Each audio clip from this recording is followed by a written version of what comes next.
할렐루야. 예, 오늘 하나님의 전 열왕기상 9장 말씀 함께 나누겠습니다. 이게 하나님의 성전을 다 건축하고 하나님 앞에 봉헌하여 드렸습니다. 그래서 낙헌식이라 하죠. 하나님의 것입니다 이렇게 하나님 앞에 내어드리는 그 예식을 마쳤습니다. 그 예식을 마친 때에 하나님께서 솔로몬에게 나타나셔서 말씀하십니다. 9장 1절에 솔로몬이 여호와의 전과 왕궁 건축하기를 마침에 자기의 물은 이루기를 원하던 일이 마친 때에 2절에 여호와께서 전에 기본에서 나타나심 같이 다시 솔로몬에게 나타나사 했습니다. 누구에게 나타났느냐? 솔로몬에게 나타났다. 하나님께서 그에게 허락하셔서 왕의 자리를 주셨고 또 그가 왕으로 서서 성전을 건축하고 난 뒤에 그에게 나타나서 또한 말씀하십니다. 3절에 저에게 이르시되 내가 내 앞에서 간구한 바를 내가 들었은즉 나는 내가 건축한 이 성전을 거룩하게 구별하여 내 이름을 영원히 그곳에 두며 내 눈길과 내 마음이 항상 거기에 있으리니 했습니다. 자, 우리가 이 말씀을 통하여 알아야 될 것은 성전은 구별되어야 한다라는 겁니다. 어떻게 구별하느냐? 거룩하게 구별되어야 한다. 교회는 거룩하게 구별된 장소가 되어야 하고 우리의 삶도 거룩하게 구별되어야 합니다. 교회를 세상과 똑같이 생각하는 사람들이 있습니다. 물론 교회에 아이들이 나와서 자유롭게 놀 수 있고 자유롭게 뛰어다닐 수 있도록 하겠지만 교회는 그래도 거룩한 장소다. 이게 하나님 앞에 거룩한 장소인 것을 우리가 알고 거룩하게 구별해야 한다는 거죠. 근데 교회 와도 똑같이 하는 아이들이 있어요. 세상에서 노는 것처럼 교회에서 똑같이 놀고 세상에서 게임하는 것처럼 교회도 똑같이 게임하고 이 성전을 거룩하게 구별할 필요가 있다는 겁니다. 왜 성전이 거룩합니까? 그러면 왜 하나님께서 계시기 때문이다 하는 겁니다. 저도 어렸을 때 이게 고민이었는데 하나님께서 계신데 교회만 있냐? 세상에도 있는데 하나님 세상 가운데 충만하십니다. 하지만 특별히 교회 가운데 더욱 강하게 임하신다라는 거죠. 우리가 잘 보지 못하고 잘 알지 못할 때 교회 가운데 나와서 주의 말씀을 듣고 주님 앞에 예배함으로 더 밝히 만나게 된다라는 거죠. 그래서 이 성전은 거룩하게 구별하였다. 성전은 구별된 곳이다. 내 이름을 영원히 그곳에 두며 내 눈길과 내 마음이 항상 거기에 있으리니 했습니다. 여기 내는 누굽니까? 예, 하나님이시다는 거죠. 하나님의 이름이 있고 하나님의 눈길이 있고 하나님의 마음이 있는 것이 성전이고 교회다라는 거죠. 그러니까 이 성전은 이 교회는 거룩하게 구별되어야 한다라는 겁니다. 또한 세상에 나가서도 마찬가지입니다. 우리가 다 똑같은 인간이죠. 똑같은 사람이죠. 하지만 세상에 어떻게 구별되느냐? 나는 하나님의 사람이다. 하나님의 이름이 있고 하나님의 눈길이 있고 하나님의 마음이 머무는 자이다. 그 사실을 알아야 되는 겁니다. 그래서 세상이 구별되는 거예요. 세상에 살고 있지만 세상 사람들하고 똑같이 사는 게 아니고 세상에서 구별된다. 어떻게? 거룩하게 구별된다. 왜 거룩하냐? 하나님 우리 안에 계시고 그리스도가 우리 안에 계시고 성령이 우리를 인도하고 계시기 때문에 우리가 거룩하다라는 거죠. 내 마음대로 살고 내 뜻대로 살고 내 생각대로 살고 내가 하고 싶은 대로 살고 있는데 나는 거룩하게 구별됐다. 틀렸습니다. 하나님이 내 안에 거하셔서 내 안에 하나님의 이름을 두시고 하나님의 눈길을 두시고 하나님의 마음을 주셨기 때문에 우리가 거룩하게 구별되어진다라는 거죠. 사랑하는 성도 여러분, 교회가 이 세상에서 구별되어야 하고 또한 우리도 세상에 나가서 거룩하게 구별되어야 될 줄 믿습니다. 그것이 우리의 행실에 있는 것이 아니고 우리의 말에 있는 것이 아니고 하나님의 이름에 있다라는 겁니다. 하나님 앞에서 거룩하게 구별되어서 하나님이 함께 거하시고 하나님께서 우리를 향하고 계시고 우리를 바라보고 계시고 우리 안에 하나님 마음을 두고 계시다는 사실을 늘 잊지 말고 세상에서 이 거룩하게 구별된 삶들을 살아가시기를 주의 이름으로 축원합니다. 또한 두 번째로 7절에 내가 이스라엘을 나의 준 땅에서 끊어버릴 것이요 내 이름을 위하여 내가 거룩하게 구별한 이 성전이라도 내 앞에서 던져버리리니 어떻게 하면 하나님의 말씀을 듣지 않으면 말씀을 불순종하면 우리가 하나님의 백성이고 거룩하게 구별되어진 거룩한 선민인데, 거룩한 백성인데 하나님의 말씀대로 살지 않으면 어떻게 하겠느냐? 던져버린 바 된다. 던져버린 바 된다. 하나님 뭘 던지기 원하시겠습니까? 우리를 던지기 원하겠습니까? 예, 죄를 던지기 원하시죠. 그럼 우리는 하나님 앞에 뭘 드려야 됩니까? 예? 하나님 앞에 뭘 드려야 되겠습니까? 우리 자신을 드리는데 뭘 드려야 되겠습니까? 죄를 드려야 되죠. 죄를 드리려면 이게 무슨 말이야? 하나님 앞에 어떻게 죄를 드리냐? 가장 좋은 걸 드려야 되는데, 우리가 가장 좋은 것이 되는 방법이 뭐냐? 예? 거룩한 산제사가 되는 방법이 뭐냐? 내 죄를 하나님 앞에 고백하는 겁니다. 그럼 하나님 뭐를 던지시냐? 내가 원래 던져줘야 되는데, 우리를 원래 던지셔야 되는데, 우리를 버리셔야 하는데, 하나님 앞에 이 죄를 고백하면 그 죄를 깊은 바다에 던지고 우리는 하나님과 교제하게 되는 거예요. 그러니까 우리가 하나님 앞에 이 죄를 토설하고 고백하고 자백하는 것, 이것이 우리의 삶의 모양이 되어야 된다는 거죠. 이스라엘은 모든 민족 가운데서 속담거리와 이야기거리가 될 것이며, 8절에 이전이 높을지라도 지나가는 자마다 놀라며 비웃어 이르되 여호와께서 무슨 까닭으로 이 땅과 이 성에 이같이 행하셨는고 하면, 9절에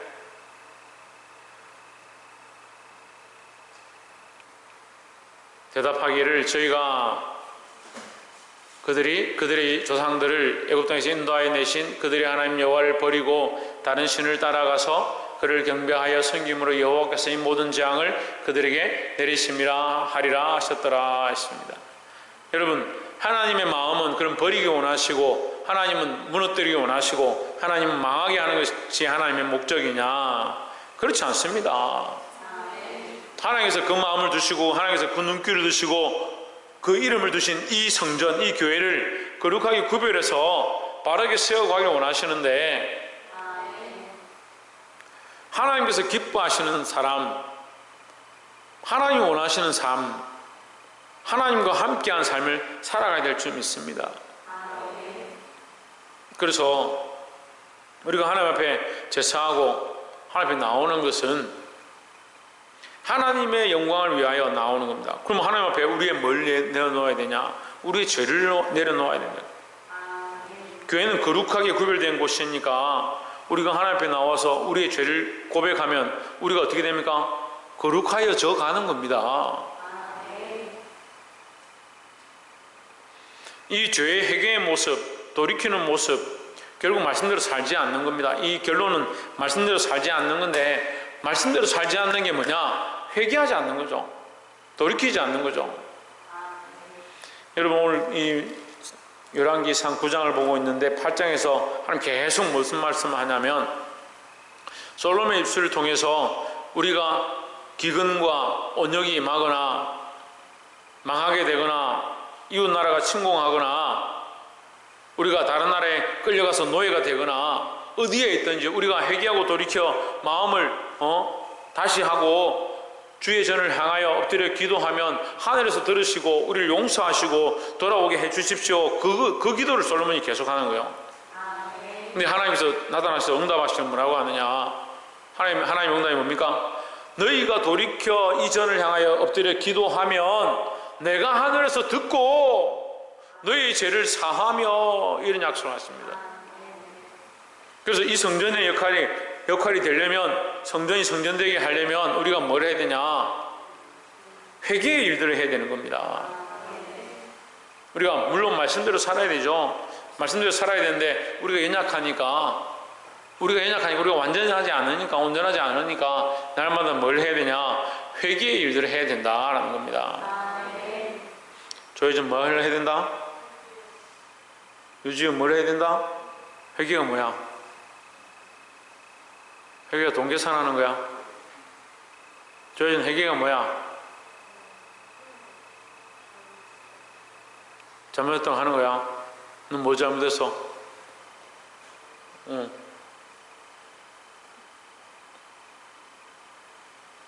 자윤, 회개가 뭐야? 자기 죄를 회개하는 거야. 자기 죄를 고백하는 거야. 니 오늘 뭘 잘못했어?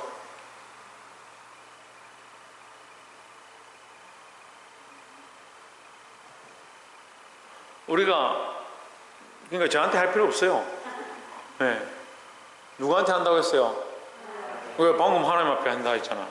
그래서 아마 우리 어린이들이 하나님 앞에 해야 되니까 목사님한테 자기가 지은 죄를 다 말하지 못했던 것 같은데 그 정도까지 생각했을까?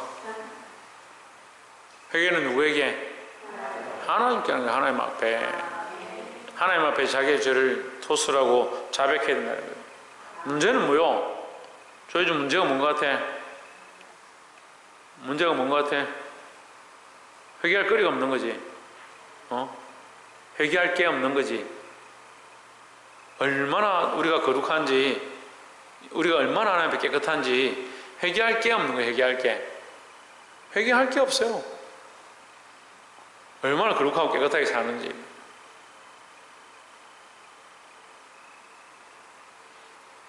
하나님보다 거룩하지 않으면 다 회개해야 할 것밖에 없어요.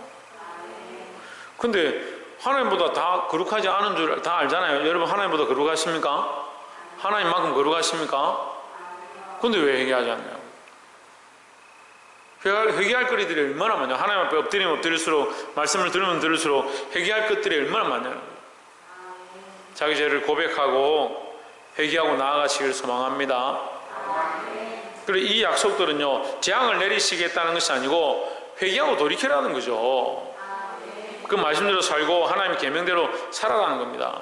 그런데 우리가 그럼 성전은 말씀대로 살고 계명대로 사는 것이 주된 일이냐 이렇게 봐야 돼요. 좀 고민스럽지만 계명대로 살고 율법대로 살아라고 성전을 지었느냐, 성전의 역할이 돼서 지금 우리가 좀 생각해 봅시다. 성전의 역할은 뭡니까? 제사를 드리는 거죠. 그러니까 오히려 말씀대로 살아라, 율법대로 행해라, 그쪽에 가까운 것보다 뭡니까? 우리의 죄인데 죄를 지은 삶을 하나님 앞에 나와서 씻어내는 그 가운데 일하는 것이 성전의 일이라는 거죠. 그러니까 물론 말씀대로 살아가는 것도 큰 목적이죠. 그런데 우리가 온전치 않으니까, 원래 우리가 죄인이니까, 우리가 원래 연약하니까 우리가 어떤 운동이 일어나야 된다? 회개의 운동이 일어나야 한다라는 겁니다. 하나님 거룩하게 구별하신 이 성전에 우리가 나올 때마다 거룩하지 못한 우리의 삶들을 회개해서 하나님께 맞추시기를 주의 이름으로 축원합니다. 그것이 하나님의 전의 목적이다라는 거죠. 자, 그리고 우리가 한 가지 더 나누고 싶은 말씀은 26절에 솔로몬 왕이 에돔 땅 홍해 물가 엘롯 근처에 시온 게벨에서 배를 지은지라 했습니다. 솔로몬이 이제 성전을 다 건축했습니다. 성전을 다 건축하고 뭘 하느냐? 이 배를 짓는 사람, 나무를 조각하는 사람, 이런 사람들이 다 이제 역사가 다 끝났으니까 할 게 없는 거예요. 그래서 솔로몬이 지혜를 짜서 뭘 하냐? 배를 만듭니다. 배를 만들었는데 27절에 히람이 자기 종 곧 바다에 익숙한 사공들을 솔로몬의 종과 함께 배로 보내매. 배를 잘 모는 이 사공들, 또 배에 대해서 능숙한 똑똑한 사람들을 솔로몬이 보냈습니다. 그러니까 28절에 저희가 그들이 오빌에 이르러 거기서 금 420달란트를 얻고 했습니다. 배를 잘 만들고 배를 잘 역사를 잘 하니까 그걸 가지고 뭘 얻었느냐, 어떻게 얻었는지는 나와 있지 않지만 금 420달란트를 얻고 솔로몬 왕에로 가져왔더라 했습니다. 자, 부자가 천국에 들어가는 것이 얼마나 어려운지 낙타가 바늘비로 들어가는 것보다 어렵다. 이게 솔로몬의 역사에 틈이 나기 시작하는데 사실은 이것이 이제 이 나라의 부강함이죠. 지금 이 사실 앞에 말씀들에 다 보면 거기에 있던 노예들, 그러니까 다른 족속들을 지금까지 간섭하지 않았는데 그들 다 노예로 삼고 이제 조공을 받기 시작하고 나라가 점점 이제 경제적으로 부강하기 시작합니다. 다윗의 때 같으면 바로 앞 세대만, 그죠? 얼마 차이 안 나는데 바로 앞 세대 다윗의 때 불과 몇 년 전만 해도 뭘 합니까? 지파별로 지금 전쟁하고 용사들을 뽑고 300용사와 3인의 용사와 용사 뽑아서 활 쏘는 자, 말 타는 자, 병거 맡은 자 이런 사람들 뽑아서 방금 앞전만 해도 전쟁하기 바쁘고 목숨을 걸고 싸우기 바쁜 시대인데 바로 하나님께서 솔로몬에게 복을 주시니까 솔로몬 시대가 어떻게 바뀌냐.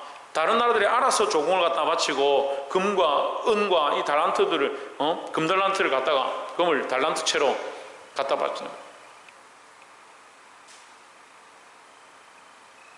근데 이것이 틈이 되는 겁니다. 솔로몬이 부강하고 그에게 많은 사람들이 경제적으로 넉넉하게 하니까 솔로몬에게 틈이 나는 겁니다. 근데 여기 이 본문에 이렇게 가면서 하나님에 대한 언급들이 없어요. 무슨 말이냐면요, 이전에 9절까지만 해도 하나님께서 하셨고 솔로몬이 그에 응답했고 솔로몬이 그 앞에 뒷살들이고 이렇게 나옵니다. 근데 그 뒤로 갑자기 하나님에 대한 언급이 없습니다. 솔로몬이 하고 있는 일에 대해서만 말하기 시작하는 거죠. 부요함이 죄는 아닌데 부유함을 쫓아가다 보면 뭘 잃어버리냐? 하나님을 잃어버린 거죠. 사랑이 죄가 아닌데 사랑을 쫓아가다 보면 하나님을 잃어버리기 쉬운 거요.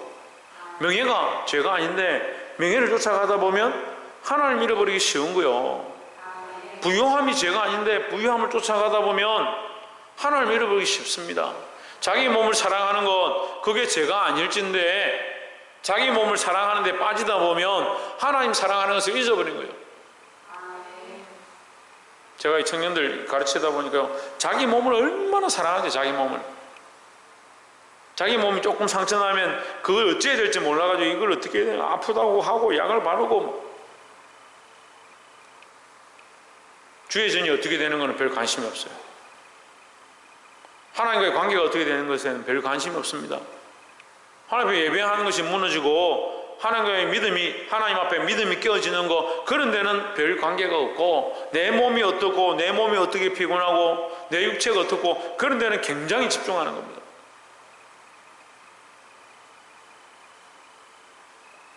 사랑하는 성도 여러분, 오늘 이 솔로몬의 삶이 실제로 성전되어진 솔로몬의 삶을 얘기하고 있습니다. 그가 하나님의 전을 하나님 앞에 드렸듯이 그의 삶도 하나님 앞에 더 드렸어야 하고 그의 부유하게 하신 하나님의 축복을 따라 그 하나님 앞에 감사함으로 늘 나왔어야 되는데 이제 그 부유함이 솔로몬의 발목을 잡기 시작합니다.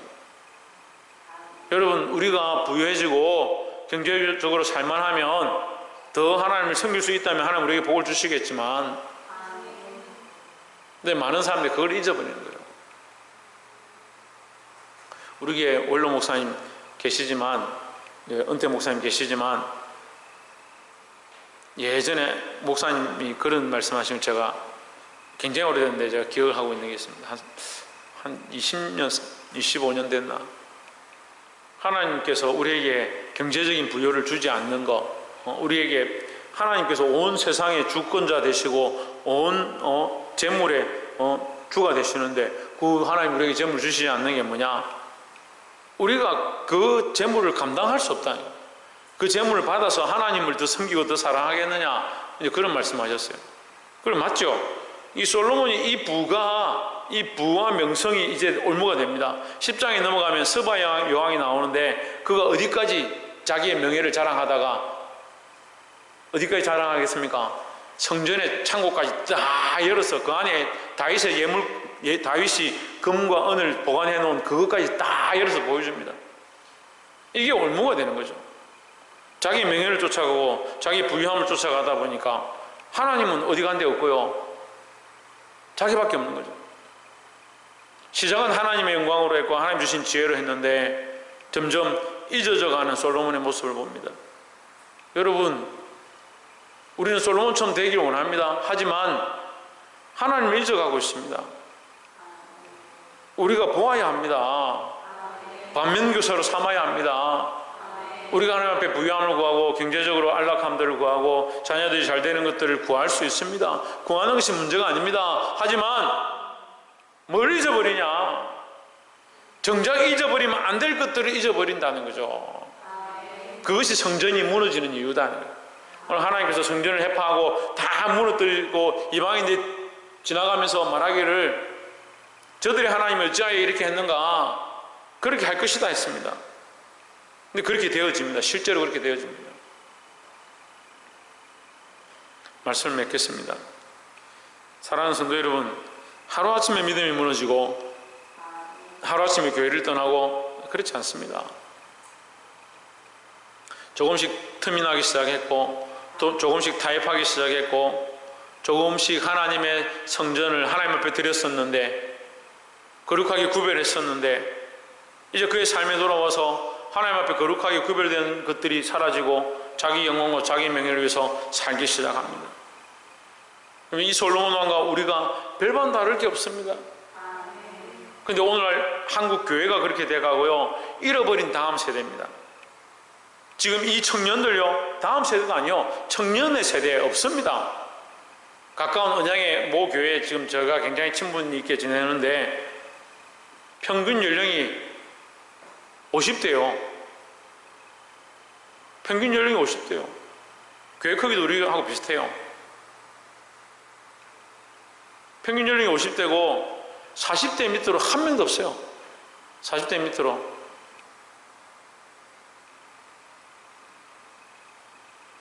잃어버린 다음 세대가, 지금 이 세대가 이미 잃어버렸어요. 한국교회가 정신 차리지 않습니다. 그런데 뭘 얻었습니까? 분노 얻었습니다. 그렇죠. 한국교회가 분노 얻었습니다. 지금 한국교회에 굶어 죽어가는 교육자들 없어요. 목회자들이 굶어가지고요, 살 수가 없습니다. 하나님 살려주지 않은 그런 목회자들 없어요. 순교요? 복음을 위해서 자기 목숨을 내어놓고 순교하겠다? 그런 사람들 지금 없습니다. 부는 얻고 명성은 얻었는데, 그래도 저도 부산에 나가거나 어디 나가면 목사님 하면 알아줍니다. 어떻게 알아주는지 잘 모르겠지만 병원 같은 데 가도요, 우선으로 세워주고요, 사람들이 알면 기도해달라고 하기도 하고 그렇게 합니다. 부와 명예는 얻었는지 모르겠지만 하나님은 너무 잃어버렸습니다. 솔로몬과 우리가 뭐가 다릅니까? 여러분, 달라야 합니다. 차라리 부와 명성을 잃어버린다 하더라도 하나님과의 관계를 회복해야 되죠. 하나님 앞에 믿음으로 서는 것이 우리에게 중요하다는 사실을 기억해야 합니다. 그래서 거룩한 구별, 하나님의 눈이 있는 곳, 하나님의 이름이 있는 자, 하나님의 마음을 두신 자들이 되어야 될 줄 믿습니다. 사랑하는 성도 여러분, 이 세상에서 구별되어진 거룩한 성전들로서 이 세상에서 사람들이 감당치 못하는 자들로 믿음으로 서서 하나님을 기쁘시게 하고 하나님의 이름을 드러낼 수 있는 저와 여러분 되어지기를 주의 이름으로 축원합니다.